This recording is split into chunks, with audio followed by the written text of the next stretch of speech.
haji ini adalah panggilan dari Allah Subhanahu wa taala. Bukan masalah kemampuan, bukan masalah finansial, tapi haji itu adalah benar-benar panggilan dari Allah Subhanahu wa taala. Banyak orang yang mampu tapi nggak berangkat. Tapi banyak orang yang dipanggil oleh Allah kemudian dimampukan oleh Allah Subhanahu wa taala.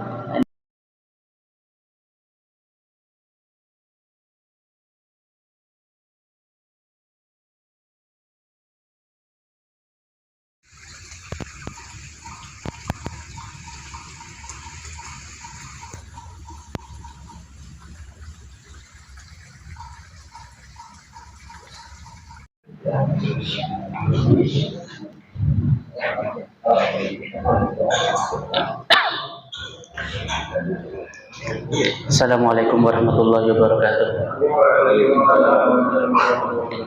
Alhamdulillahirabbil alamin wassalatu wassalamu ala asyrofil anbiya'i wal mursalin sayyidina Muhammadin wa ala alihi wa ashabihi ajmain. Allahumma shalli wa sallim wa barik wa an'im ala hadzal nabiyil karim wa ala alihi wa sahbihi wa man ihtada bi hudahu ila yaumiddin. Allahumma 'allimna ma yanfa'una innaka antal alimul hakim. Allahumma fir lana wal ikhwanina waliman yu'allimuna walau kana harfan wahida. Allahumma ij'al a'malahum fi mizani hasanatihim ya arhamar rahimin. Bapak dan Ibu yang dirahmati Allah Subhanahu wa taala, alhamdulillah bersyukur pada Allah Subhanahu wa taala di mana malam hari ini Allah berikan kesempatan kepada kita untuk duduk bersama setelah perhelatan nasional kemarin yang mudah-mudahan Allah takdirkan, Allah berikan pemimpin yang adil, pemimpin yang baik, pemimpin yang jujur, pemimpin yang bijaksana. Dan mudah-mudahan segala bentuk kecurangan yang terjadi diberikan balasan oleh Allah yang setimpal. Amin ya rabbal alamin. Bapak dan Ibu yang dirahmati Allah Subhanahu wa taala, pada kesempatan kemarin, 2 pekan kemarin, kita telah membahas hajinya Abu Bakar radhiyallahu an pada tahun ke-9 Hijrah.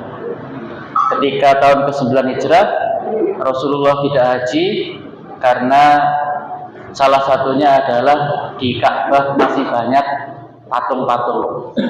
Maka kemudian Abu Bakar diminta oleh Rasulullah SAW untuk segera membersihkan sisa-sisa patung yang ada, dan kemudian pada tahun berikutnya, pada tahun ke-10 Hijriah, Rasulullah melakukan haji wada. Haji wada adalah haji perpisahan, dan hajinya Rasulullah itu hanya sekali, yang pertama dan yang terakhir. Bapak dan Ibu yang dirahmati Allah Subhanahu wa taala, pada bulan Dzulqa'dah tahun ke-10 Hijriah, mulailah Nabi SAW mempersiapkan diri untuk menunaikan haji yang pertama sekaligus yang terakhir dalam kehidupan beliau, yang kemudian dicatat dalam sejarah dengan istilah haji wada. Rasulullah SAW dan menyeru kaum muslimin dari berbagai kabilah untuk menunaikan ibadah haji bersamanya, di mana diriwayatkan jamaah haji pada saat itu adalah 124.000, dan itulah jumlah sahabat saat itu, 124.000 lebih, karena itu yang haji saja. Nah, Bapak dan Ibu yang dirahmati Allah, haji wada disebut juga dengan Hajjatul Islam, karena haji ini adalah merupakan salah satu rukun Islam yang kelima, dan inilah yang dilakukan sekali oleh Rasulullah. Dan sahabat-sahabat Rasulullah pernah bertanya ketika Rasulullah mengatakan, wahai manusia, hajju, berhajilah. Kemudian sahabat bertanya, afikul li'amin ya Rasulullah, apakah setiap tahun? Rasulullah diam saja. Afikul li'amin ya Rasulullah, apakah setiap tahun? Rasulullah diam saja. Sampai ketika afikul li'amin ya Rasulullah, kemudian Rasulullah mengatakan, la, lau kuntu na'am la wajabat wa la mastata'tum. Seandainya aku mengatakan iya, maka haji itu wajib setiap tahun. wala mastata'tum, dan kalian tidak akan mampu. Ojo maneh ben tahun. Sekali saja ngantrinya 30 tahun. Ya, Masya Allah. Panjenengan yang daftar tahun ini insya Allah berangkat 31 tahun lagi.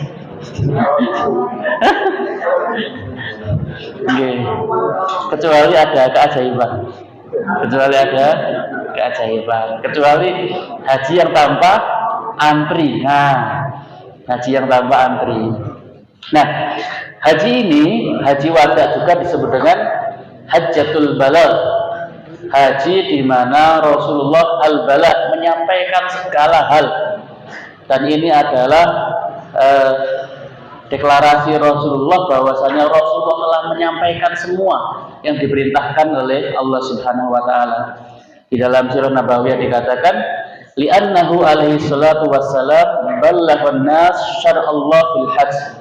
Karena Rasulullah sallallahu alaihi wasallam telah menyampaikan syariat Allah fil hajj, dalam haji. Qaulan wa fi'lan, perkataan dan perbuatannya. Walam yakun baqiya min da'il Islam wa qawaiduhu syai' illa wa qad bayyanahu alaihi salatu wassalam. Dan tidak ada sesuatu dalam ajaran Islam ini yang tidak disampaikan oleh Rasulullah, maka Rasulullah sudah menyampaikannya. Dan di antara sifat Nabi adalah tabligh, yaitu menyampaikan risalah Allah Subhanahu wa taala. Falamma bayyana lahum syari'atal haji wa wadhahahu wa syarrahahu. Maka ketika Rasulullah SAW sudah menerangkan semuanya, menjelaskan semuanya, berarti apa Bapak dan Ibu yang dirahmati Allah? Syariat Islam itu sudah finish. Tidak ada tambahan, tidak perlu ada tambahan. Syariat Islam itu sudah disampaikan oleh Rasulullah SAW semuanya. Seandainya ada yang mengatakan Rasulullah lupa, ini belum disampaikan, nah maka seakan-akan kita itu menuduh Rasulullah itu khain, khianat, karena Rasulullah telah menyampaikan semuanya. Nah karena itu ketika Rasulullah di Haji Wada nanti akan dijelaskan, setiap kali Rasulullah menyampaikan langsung Rasulullah bertanya, apakah aku sudah menyampaikan syariat ini kepada kalian semuanya? Kemudian sahabat-sahabat mengatakan, bala, iya ya Rasulullah. Allahumma syahid, ya Allah, saksikan ya Allah, aku sudah menyampaikan semua. Berarti Bapak dan Ibu yang dirahmati Allah, syariat ini sudah finish, tidak perlu ada tambahan. Maka tambahan-tambahan baru, hal-hal yang baru yang tidak dicontohkan oleh Rasulullah, tidak disyariatkan oleh Rasulullah, ini merupakan hal-hal yang baru yang tidak disukai dalam Islam. Nah karena itu Rasulullah mengatakan, khudhu anni manasikakum fala'alli la alqakum ba'da ami hadza. Ambillah dariku tata cara manasik ibadah haji. Fala'alli la alqakum, boleh jadi aku tidak ketemu kalian lagi ba'da ami hadza, setelah tahun ini. Ini berkata Rasulullah, tahun depan aku sudah nggak ada. Jadi tahun ini kalian haji bersamaku, maka itu adalah khudhu anni, ambil semuanya tata cara ibadah. Dalam sholat pun demikian Bapak dan Ibu yang dirahmati Allah, sallu kama ra'aitumuni usolli, sholatlah sebagaimana kalian melihat aku sholat. Nah Bapak dan Ibu yang dirahmati Allah Subhanahu wa taala, Rasulullah SAW berangkat dari Madinah menuju Mekah pada bulan Dzulqa'dah, tersisa 4 hari lagi, berarti tanggal 26 Dzulqa'dah. Beliau berangkat setelah menunaikan sholat zuhur dan sampai di Dzul Hulaifah, atau sekarang disebut dengan Bir Ali atau Dzul Hulaifah, sebelum asar. Di tempat itu beliau menunaikan sholat asar dengan qashar, kemudian mengenakan pakaian ihram. Nah, jadi ketika di Dzul Hulaifah, Bapak dan Ibu yang dirahmati Allah, karena sudah masuk safar, maka Rasulullah mengqashar sholatnya. Biasanya jamaah umrah atau jamaah haji sholat tahiyatul masjid, kemudian sholat, kalau belum sholat asar ya sholat asar, atau belum sholat itu ya baru sholat. Nah, jadi di Bir Ali tidak ada sholat umrah, tidak ada sholat haji, tapi sholatnya itu adalah sholat tahiyatul masjid. Sholat tahiyatul masjid, baru sholat tahiyatul masjid, kemudian berdoa. Nah, Bapak dan Ibu yang dirahmati Allah, di dalam sebuah hadis diterangkan, ada nilailah atin min Rabbi, datang kepadaku di malam ini utusan dari Tuhanku, faqala sholli fi hadzal wadil mubarak, sholatlah kamu di lembah yang penuh berkah ini, maksudnya Dzul Khulaifah, maksudnya Bir Ali. Waqul, kemudian katakan umratan fi hajj, umratan fi hajjah, umrah baru kemudian haji. Nah, Bapak dan Ibu yang dirahmati Allah, dalam syariat Islam haji ini ada 3. Yang pertama adalah haji ifrad. Haji ifrad itu panjenengan datang langsung ke Mekah. Nah, dari Mekah langsung ke Mina. Nah, langsung menunaikan ibadah haji saja, tidak melakukan umrah. Nah, ini namanya haji ifrad. Jadi datang ke sana hanya untuk haji saja. Setelah haji langsung kemudian pulang, tidak pakai umrah. Nah, ini namanya haji ifrad. Maka dalam lafaz hajinya Allahumma labbaika, salah ini, labbaika hajjan, labbaika hajjan, ya Allah aku penuhi panggilanmu untuk melakukan haji. Jadi hanya haji saja. Nah, Bapak dan Ibu yang dirahmati Allah, ini biasanya haji bagi orang-orang yang sibuk, menteri, presiden, itu model hajinya haji ifrad. Ya, datang tanggal 8, bahkan kadang-kadang nggak 8, tanggal 9 langsung wukuf, Pak. Datang langsung ke Arafah, kemudian habis Arafah, kemudian besoknya tanggal 10 di Mina lempar jumroh, kemudian nginepnya pun harus 3 hari, dikosor menjadi 2 hari saja. Nah, setelah itu tawaf wada, tawaf ifadah, kemudian balik lagi, kemudian selesai pulang. Jadi hajinya cuma 5 hari 6 hari. Nah, ini haji ifrad.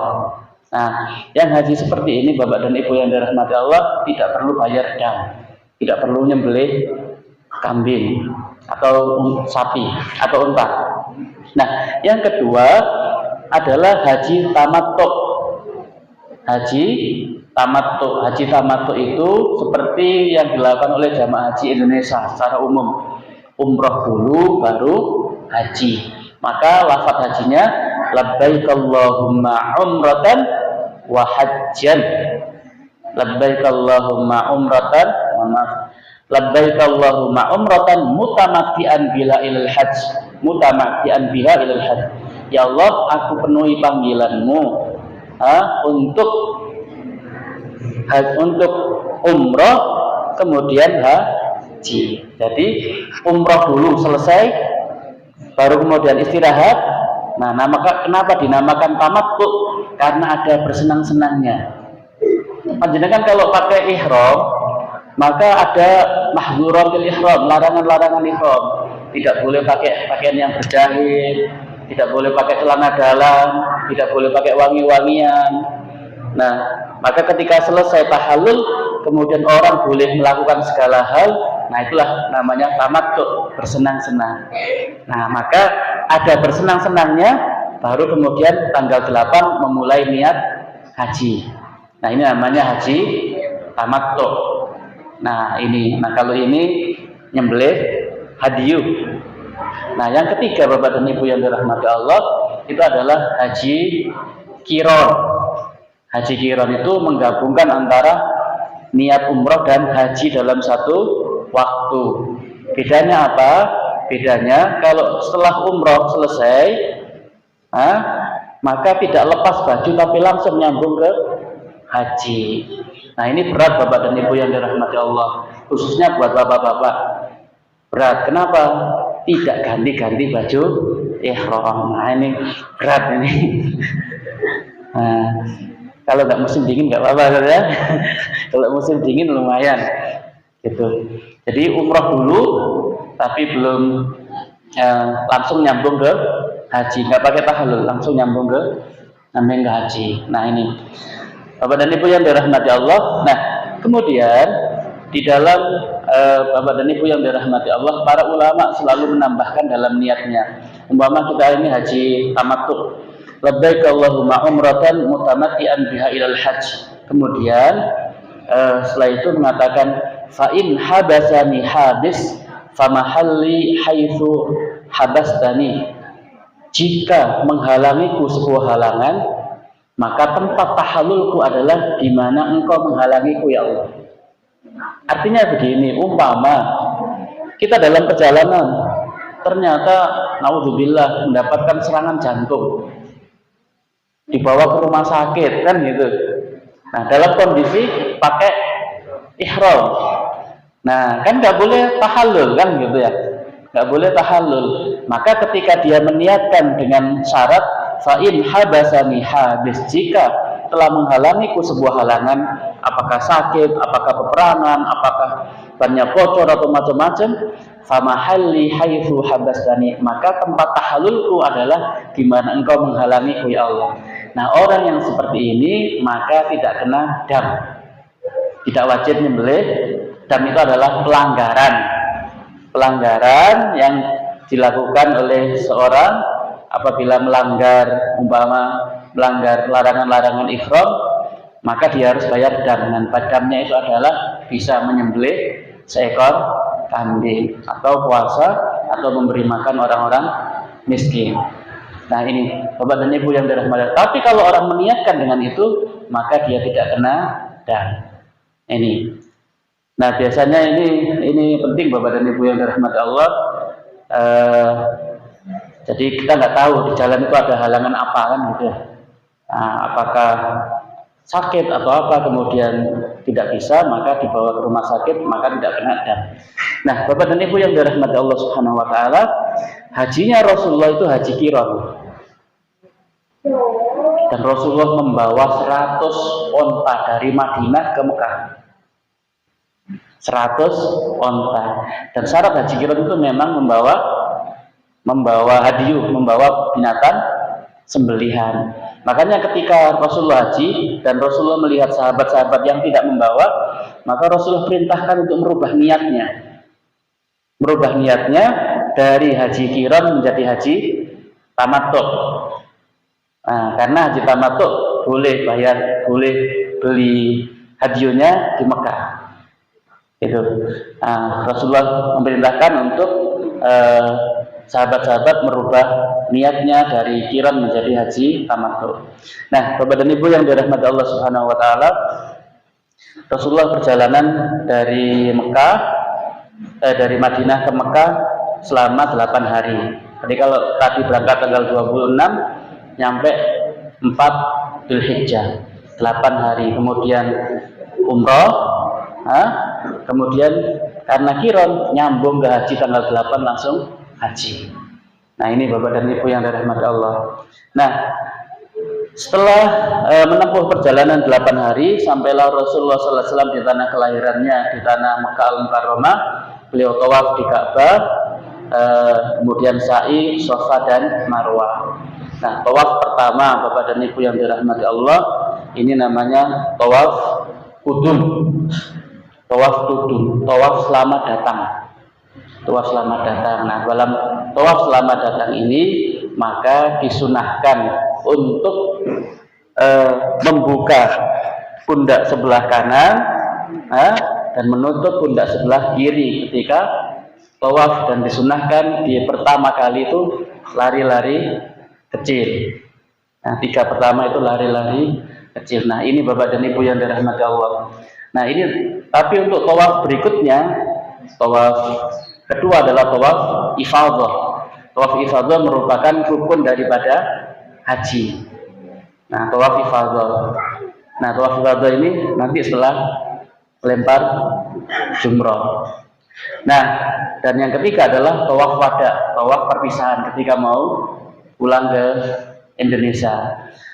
Nah, Bapak dan Ibu yang dirahmati Allah, setelah Rasulullah selesai ihramnya, jadi Rasulullah tawaf, kemudian sa'i antara Safa dan Marwah, kemudian setelah itu karena hajinya haji qiron, maka Rasulullah tidak tahallul.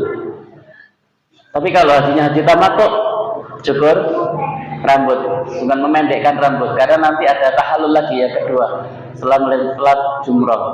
Nah ini, kemudian masuklah tanggal 8 Hijriah. Nah tanggal 8 Dzulhijjah. Tanggal 8 Dzulhijjah tahun 10 Hijriah, Nabi SAW berangkat menuju Mina. Beliau berangkat, beliau sholat zuhur, asar, maghrib dan isya di sana di qasar, tidak di jamak. Nah, di qasar tidak di jamak. Kemudian bermalam di Mina dan menunaikan sholat subuh juga di tempat itu di Mina.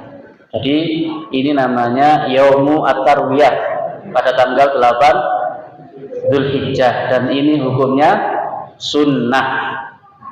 Hukumnya sunnah, maka travel ada yang ngambil, ada yang enggak. Itu ada yang ngambil, ada yang enggak. Kenapa hukumnya adalah sunnah? Tapi rugi sudah ke sana kalau nggak diambil sunnahnya gitu. Nah, Bapak dan Ibu yang dirahmati Allah, ini Yaumut Tarwiyah. Nah, di sana sunnahnya di Yaumut Tarwiyah itu di qasar, tidak di jamak. Sholat zuhur, azan, sholat 2 rakaat. Asar, azan, sholat 2 rakaat. Nah, tapi sebagian jamaah kita, jamaah haji travel dari Indonesia di qasar dan di jamak. Alasannya musafir, Ustaz. Apa Rasul gak musafir? Ya Rasul musafir.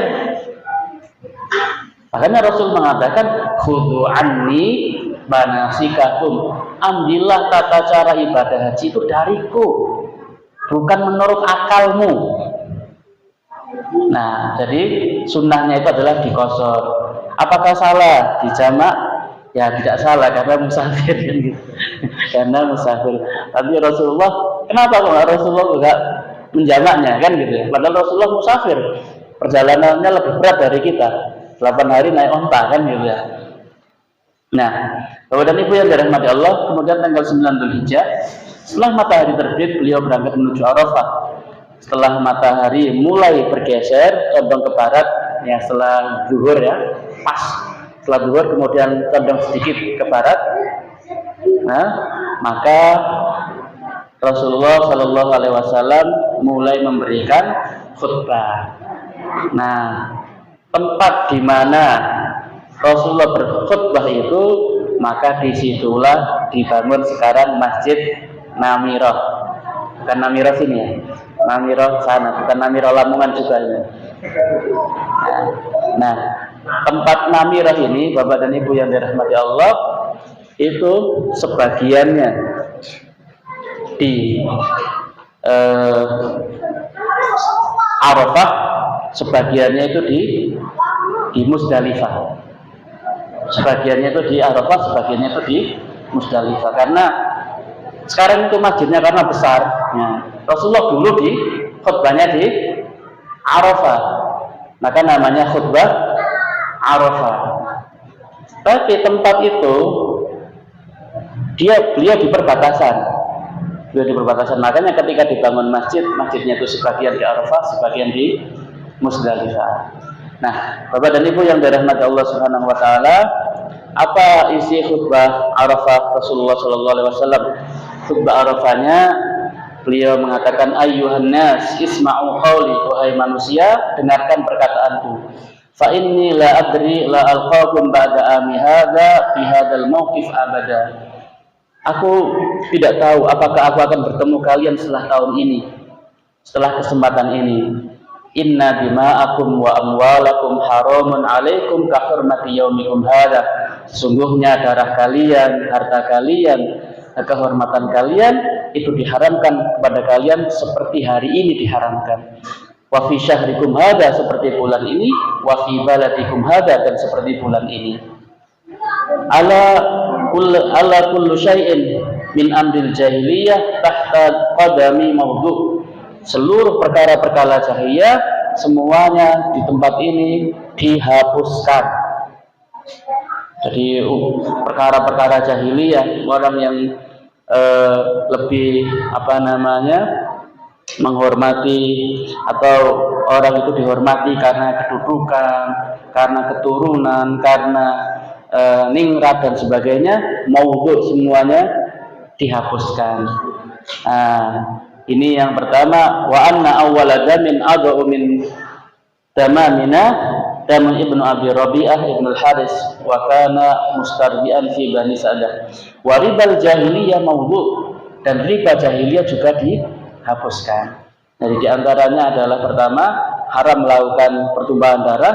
Yang kedua adalah riba, itu dihapuskan. Kemudian Rasulullah berpesan, fattaqullah fin nisa, bertakwalah engkau kepada fin nisa, pada istri kalian.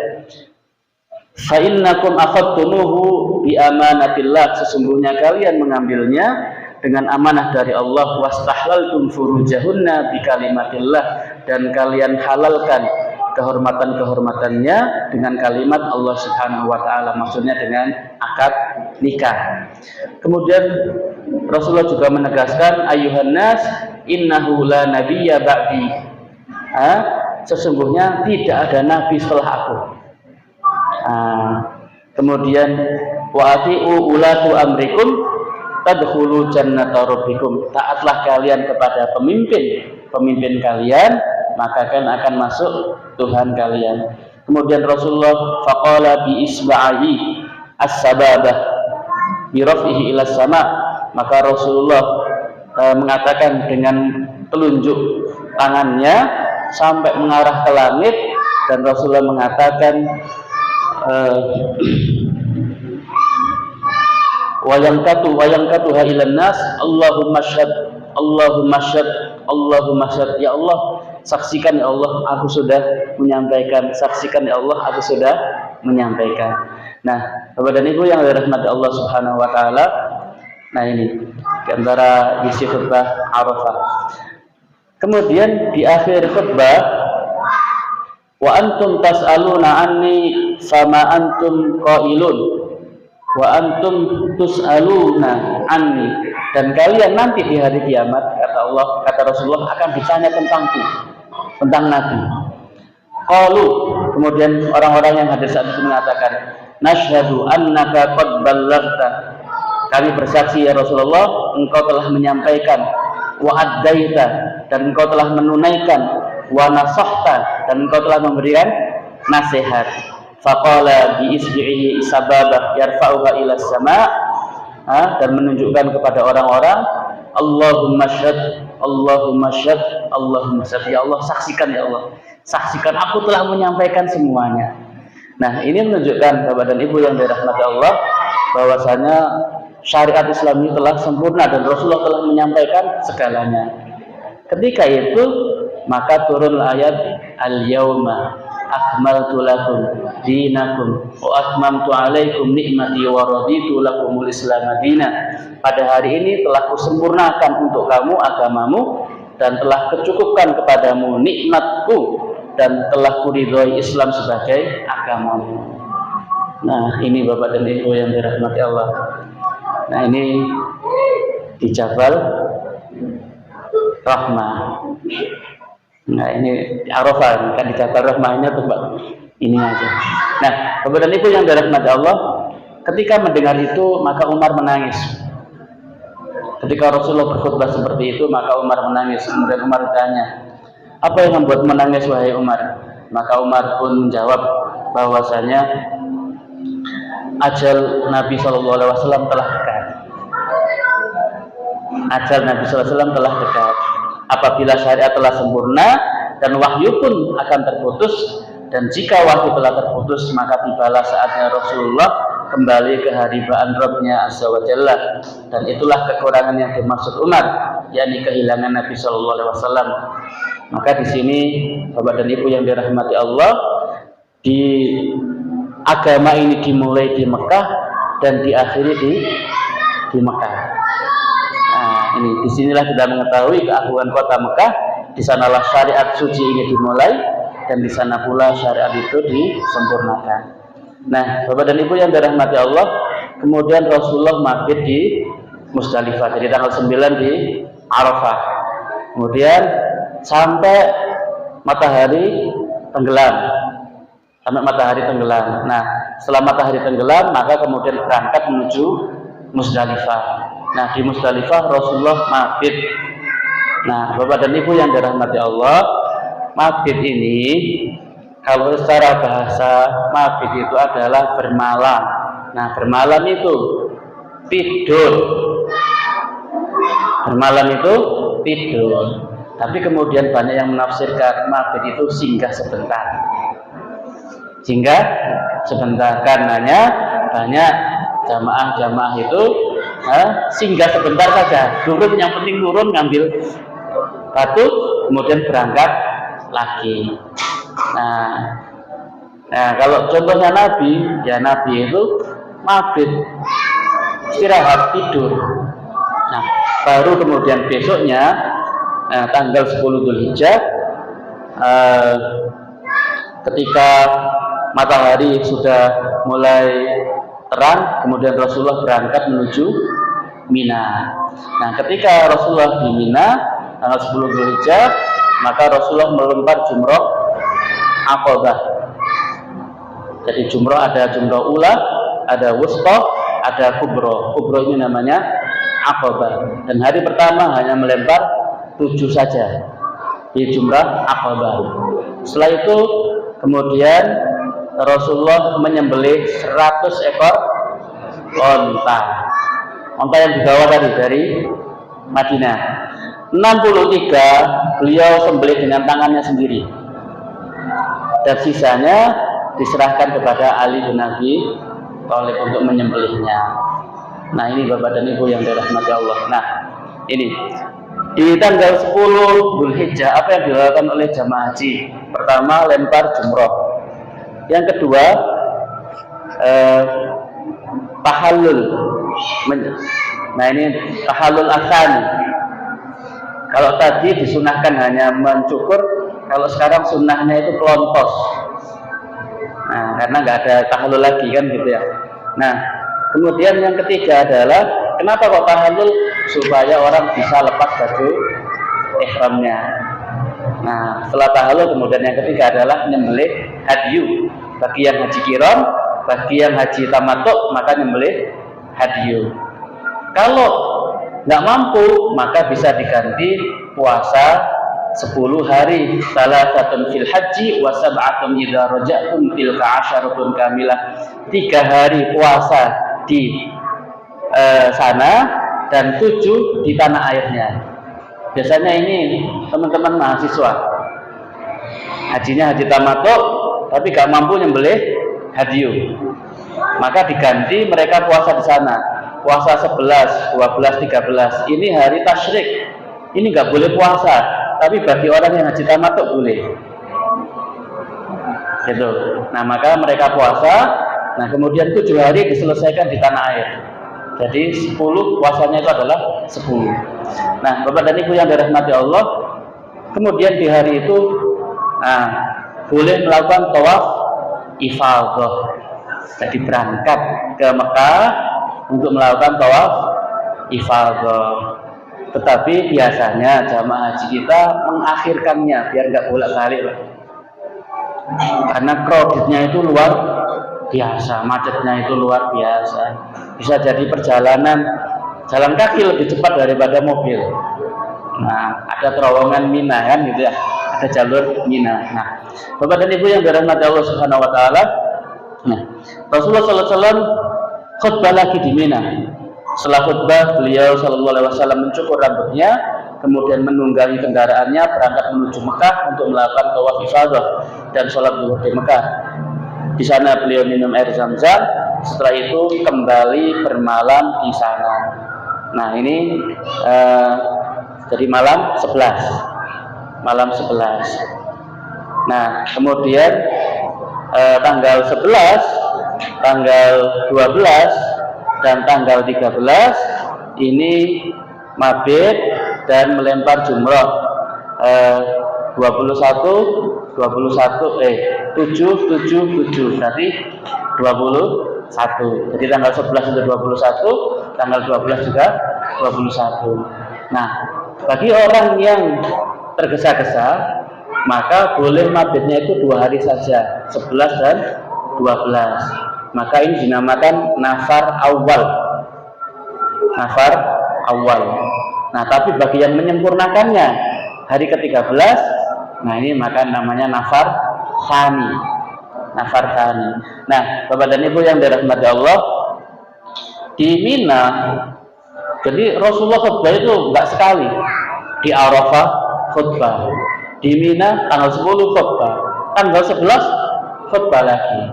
Jadi kenapa kok Rasulullah mengulang-ulang? Karena jumlah yang segitu banyaknya 124.000, padahal nggak ada mikrofon kan itu, nggak ada. Nah, maka Rasulullah mengulang-ulang. Boleh jadi di sini dengar, di sini nggak dengar, dengar. Nah, maka kemudian diulang-ulang. Tapi karena sekarang sudah ada mikrofon, khutbahnya sekali. Nah, ini tanggal 9 saja. Nah, kemudian Rasulullah pun di Mina khutbah juga, ayyuhan nas inna rabbakum wahid wa inna abakum wahid ala la fadla li arabi ala ajami wa la li ajami ala arabi wa la ala ahmar ala aswad wa la aswad ala ahmar illa bittaqwa. Ingatlah bahwa Rabb kalian itu satu, Bapak kalian juga satu. Ingatlah tidak ada kelebihan bagi orang Arab atas orang Ajam, yaitu non Arab, tidak pula orang Ajam atas orang Arab, tidak pula orang yang kulit merah atas kulit putih, atau kulit putih atas kulit hitam, dan sebagainya. Nah, ini menegaskan bahwasanya Bapak dan Ibu yang dirahmati Allah, tidak ada perbedaan kita dengan orang sedunia ini illa bittaqwa, kecuali dengan takwa. Nah, Bapak dan Ibu yang dirahmati Allah, ketika Rasulullah melempar jumroh itu kan ada ula, wusta, aqabah. Ula pertama, nanti di sana dekat ula, sebelah sana, sebelah kirinya ada Masjid Khaif. Masjid Khaif. Masjid Khaif. Nah, di sana istirahat bagi orang-orang yang tidak punya tenda. Bagi orang-orang yang tidak punya tenda. Salatnya apa? Istirahatnya di Masjid Khaif itu. Nah, jumroh ini Bapak dan Ibu yang dirahmati Allah, dulu bentuknya kayak yang di atas itu. Kecil, diameter cuma 1 meter. Nah, ketika jumrohnya model seperti itu dan hanya 1 lantai, maka banyak sekali korban jiwa, banyak sekali yang meninggal. Maka kemudian dirubah menjadi seperti yang bawah itu. Nah, dulu cuma 1 meter, sekarang menjadi 8 meter dan bentuknya elip. Kalau dulu bentuknya bulat, sekarang bentuknya elip. Nah, dan sekarang 3 lantai. Nah, lantai dasar, lantai 1, lantai 2, lantai 3. Jadi insya Allah sekarang nggak kredit. Sekarang nggak kredit. Nah, dan sekarang Bapak dan Ibu yang dirahmati Allah, lempar jumrohnya pun tidak dibatasi waktu. Gitu. Nah, dulu kalau melempar jumroh Bapak dan Ibu yang dirahmati Allah, sunnahnya setelah tergelincirnya matahari. Jadi ba'da zuhur itu sunnahnya, karena itu orang semuanya ingin mengambil sunnah. Karenanya orang yang melempar jumroh ba'da zuhur berdesak-desakan dan banyak korban. Nah, fatwanya dulu begitu. Saya 2001 aku di sana, fatwanya nggak boleh melempar jumroh sebelum zuhur. Kita orang-orang Indonesia ngelempar jumroh pagi hari, kenapa sepi? Nah, dulu fatwanya nggak boleh, nggak sah. Tapi sekarang, Bapak dan Ibu yang dirahmati Allah, sekarang malah dikasih waktu Asia Tenggara pada subuh sampai jam 8. Dia nggak panas. Aduh. Nah nanti ganti Asia bagian sini. Nanti pada zuhur orang-orang Arab. Pada zuhur orang-orang Arab. Nah sekarang maka fatwa itu berubah. Fatwa itu berubah. Nah Bapak dan Ibu yang dirahmati Allah, kemudian setelah selesai semuanya, setelah hari ke-13 Rasulullah mengambil nafar tsani. Setelah itu beliau menuju ke Mekah untuk melakukan tawaf wada. Kemudian beliau setelah tawaf wada, beliau langsung berangkat menuju Madinah dan berakhirlah prosesi haji yang beliau lakukan. Nah, Bapak dan Ibu yang dirahmati Allah, jadi tawaf wada itu adalah tawaf terakhir di mana setelah itu tidak lagi tinggal di Mekah. Jadi tawaf wada itu yang paling akhir. Bukan setelah tawaf kemudian besoknya pulang belanja dulu, enggak. Ya, setelah tawaf itu harus meninggalkan Mekah. Nah ini ada catatan bahwasanya Bapak dan Ibu yang dirahmati Allah, di antara karakteristik syariat Islam itu adalah pertama as-sawabit, sesuatu yang tetap dan tidak berubah. Kewajiban sholat itu tetap dan tidak berubah, tapi pelaksanaannya mutaghayyirat. Pelaksanaannya itu berubah-ubah sesuai dengan kondisi. Nah, di haji itu termasuk mutaghayyirat. Dulu lempar jumrah itu harus setelah zuhur. Sekarang lempar jumrah boleh pagi, boleh siang, boleh malam. Syariat ini berubah, elastis. Nah, maka kaidah yang disampaikan oleh Imam Syafi'i, syariat ini idza dhaqal amru ittasa'a wa idza ittasa'a dhaqa. Syariat ini apabila sesuatu itu menjadi sempit, susah untuk dilakukan, maka syariat ini longgar. Sholat nggak bisa berdiri, boleh duduk. Nggak bisa duduk, boleh berbaring. Nggak bisa berbaring, punya isyarat, ya boleh dengan isyarat. Nah, tetap sholat gitu. Nah, wa idza ittasa'a, tapi ketika dalam kondisi longgar, maka syariat ini menjadi sempit. Kalau sehat ya nggak boleh sholat duduk, harus berdiri. Nah ini Bapak dan Ibu yang dirahmati Allah, kayak tadi itu, ketika lempar jumroh di siang hari semuanya, ya di siang hari semuanya, maka memakan korban banyak, ratusan ya yang meninggal di jumroh itu, keinjek, gak bisa nafas dan macam-macam, maka kemudian syariat ini longgar. Nah inilah Bapak dan Ibu yang dirahmati Allah, inilah keluasan syariah. Seperti kita kemarin ketika dalam kondisi COVID, maka sholatnya berjarak. Nah tapi ketika kondisi normal yang nggak boleh berjarak, harus rapat lagi. Nah ini maka harus paham syariat ini dengan benar. Kamu nggak sunnah, kenapa nggak rapat? COVID kan gitu. Nah ini jadi yang paham ya harus berjarak gitu, supaya apa? Supaya tidak menularkan dan lain-lain. Wallahu a'lam bishawab. Bapak dan Ibu yang dirahmati Allah, inilah haji Nabi Shallallahu Alaihi Wasallam dan hajinya yang terakhir.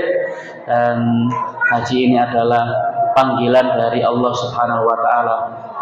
Bukan masalah kemampuan, bukan masalah finansial, tapi haji itu adalah benar-benar panggilan dari Allah Subhanahu Wa Taala.